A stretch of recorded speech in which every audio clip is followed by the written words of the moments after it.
बहुत बड़ी ज्यादती हुई है, पहले उस पर बात कर लें। मैंने आपको बताया था कि सनम जावेद और आलिया हमजा को पहुंचा दिया गया मियांवाली के एक मुकदमे के अंदर, और उसमें उनको पेश किया गया सरगोदा की दहशतगर्दी की अदालत में। और ये केस जो है वो तमाम सहाफ़ी ये कह रहे थे, जितने भी कोर्ट रिपोर्टिंग करने वाले लोग हैं वो सब ये कह रहे थे, जितने वकला हैं मेरी बात हो रही थी वो सब कह रहे थे कि ये तो उड़ जाएगा, केस ही कुछ नहीं है। हाउ इज इट पॉसिबल कि दो खवातीन जो हैं वो लाहौर में मौजूद हैं, लाहौर में उनके ऊपर पहले ही 8-8, 10-10 मुकदमात हो चुके हैं, उन सारे मुकदमात में उनकी ज़मानतें हो चुकी हैं, और अब वो जो खवातीन हैं उनके ऊपर ये एलिगेशन लगाया जाए कि इन्होंने लोगों को उकसा के मियांवाली के अंदर भी दहशतगर्दी करवा दी है और ये दहशतगर्दी के अंदर शामिल है। हालांकि जो लोग वहां पे दहशतगर्दी के अंदर शामिल थे भी अगर, तो उन गिरफ्तार लोगों में से किसी का कोई स्टेटमेंट होना चाहिए या कोई चीज़ सामने आनी चाहिए कि जनाब ये कह रहे हैं कि ये सारा कुछ हुआ।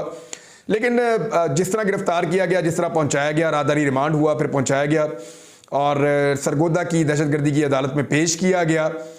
इस हवाले से शाकिर महमूद साहब का ये क्लेम है कि ये जज साहब जो हैं इनकी अदालत में पहले भी ये केस जा चुका है और जज साहब मुबैना तौर पे तस्दीक कर चुके हैं, एक खातून वकील की भी और मुलजिमा की भी, और फिर इनके खिलाफ एक शिकायत भी दर्ज हुई थी जिसके बाद इनको ट्रांसफ़र किया गया था।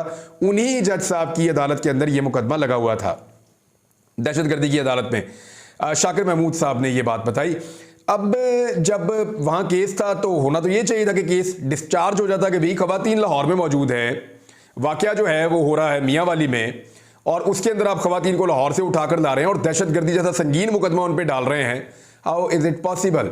तो हुआ ये कि 14 दिन का रिमांड दे दिया है वहां पे मुअज़्ज़िज़ जज साहब ने। पुलिस ने मांगा क्या है 14 दिन के रिमांड के लिए? उन्होंने कहा मोबाइल फ़ोन दे दें इनका, हमें हम चाहते हैं मोबाइल फ़ोन को कंगाल के तरह उसका रिकॉर्ड हम चेक कर लें। तो वो जो मोबाइल फ़ोन है वो 10 माह से ज़्यादा हो गए हैं पुलिस के पास ही है। पुलिस ने कहा जी उसका हमने फॉरेंसिक करना है, पुलिस उसका ऑलरेडी फॉरेंसिक कर चुकी है। तो इसके बाद फिर किस चीज़ की ज़रूरत थी और किस वजह से ये रिमांड दिया गया, ये चीज़ें समझ से बाहर हैं। बुशरा बीबी को बनी गाला में जहर दिया गया। ये खबर मैं आपको एक्सप्रेस न्यूज़ से पढ़ के सुना रहा हूं। वो इसलिए कि इस खबर में कुछ हसास चीज़ें हैं, तो मैं बता रहा हूं कि जो मीडिया ने लिखा है उसी को मैं रिपोर्ट कर रहा हूं, क्योंकि मुझे नहीं शौक कि मैं बार बार गायब हो जाऊं। एक्सप्रेस न्यूज़ के मुताबिक अडयाला जेल में 190 मिलियन पाउंड रेफरेंस पर समाअत हुई। बानी पाकिस्तान तहरीक इंसाफ इमरान खान ने एहतसाब अदालत के जज नासिर जावेद राणा से कहा कि बुशरा बीबी को बनी गाला में जहर देने की कोशिश की गई है। इनकी जिल्द और जुबान पर निशानात हैं, इनका मुकम्मल मेडिकल चेकअप करने का हुक्म दिया जाए, मुझे पता है इसके पीछे कौन है। इमरान खान ने कहा कि अगर बुशरा बीबी को कुछ होता है तो इसके जिम्मेदार जनरल आसिम मुनीर होंगे। ISI के लोग बनी गाला में अडयाला जेल तक सब चीज़ें कंट्रोल कर रहे हैं। बुशरा बीबी का तिब्बी मुआयना शौकत खानम के डॉक्टर आसिम से करवाने का हुक्म दिया जाए। बुशरा बीबी का मुआयना एक जूनियर डॉक्टर से करवाया गया जिस पर हमें एतबार नहीं।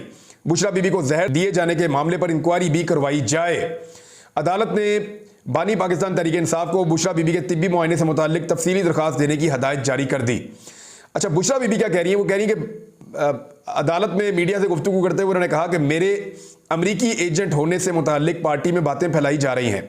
शब मेराज के रोज़ मेरे खाने में हार्पिक के 3 कतरे मिलाए गए। अब ये उन्हें कैसे पता चला, इसके बारे में वो बता रही हैं। तहकीक से पता चला कि हार्पिक से 1 माह बाद तबीयत ज़्यादा ख़राब हो जाती है, मुझे आंखों में सूजन हो जाती है, सीने और मैदे में तकलीफ़ होती है, खाना और पानी भी कड़वा लगता है। पहले शहद में भी कुछ मिलाया गया था, अब खाने में हार्पिक मिलाया गया है। उन्होंने कहा कि मुझे जेल में भी किसी ने बताया था कि खाने में हार्पिक डाला गया।